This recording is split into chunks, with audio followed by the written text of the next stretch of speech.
พ่อบานเลยตัวนี้บังตัวนี้เข้ามาตัวนี้มาร์กตัวนี้มาร์กตัวนี้พยายามขยับเข้ามาแต่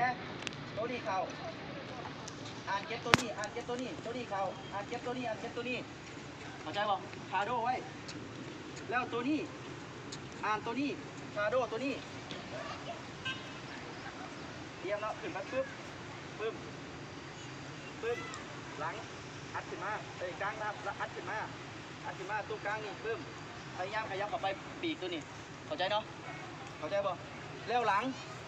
ง4ตัวมันสิมีปีกตัวนี้เนาะแต่ว่าเฮาบ่ได้ใส่ปีกเข้าไปเพราะว่าเฮาอยากลองซ้อมเบิ่งก่อนเพราะว่านี่เป็นมือแรกสมมุติมีปีกอยู่นี่มันจะต้องขึ้นจังซี่ขยับมาขยับมาขยับมาตัวนี้ปะมันโลดถ้าสมมุติบ้านอยู่เบื้องนี้เข้าใจเนาะ